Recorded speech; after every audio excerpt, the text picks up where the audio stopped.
Ready? Start.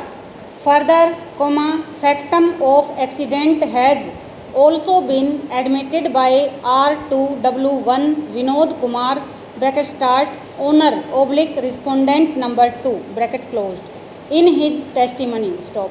He has also mentioned in his cross examination that he was informed by the driver after about 1/2 hour of the accident and he had to not made any complaint regarding false implication of his vehicle stop.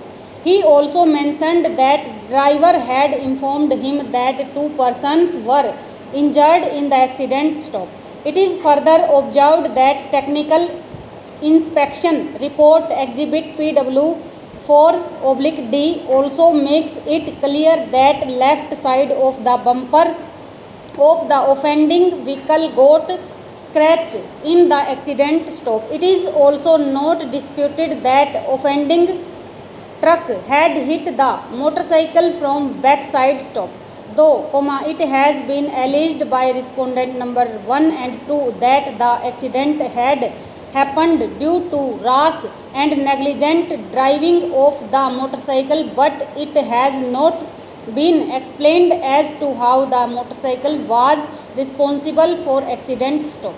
In view of above, it becomes clear that offending truck was being driven in rash and negligent manner and was responsible for the accident stop stanza. Referring to the affidavit of the injured Dharmender and his cross examination wherein he admits that the place where the accident happened was littered with gravel, Ms.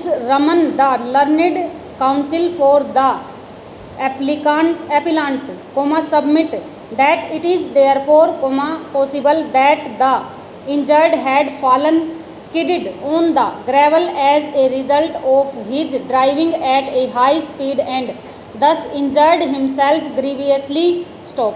Alternatively, he should have stopped and oblique or slowed the vehicle down, which could have prevented the alleged accident by skidding stop. In either case, there would be contributory negligence by him and some of the awarded amount should be deducted stop.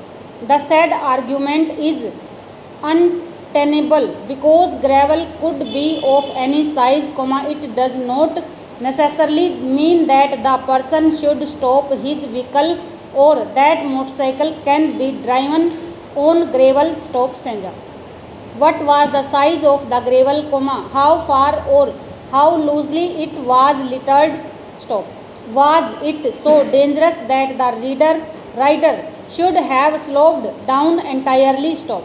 All these aspects are not in the realm of the present examination because it was for the insurance company to have brought evidence to show that the rider of the motorcycle was driving in a rash and negligent manner and thus contributed to the unfortunate debilitating accident stop. What is plausible is that because of the loose gravel, as a prudent driver the injured may have slowed his vehicle down, which was then hit by the rashly driven offending injured vehicle stop.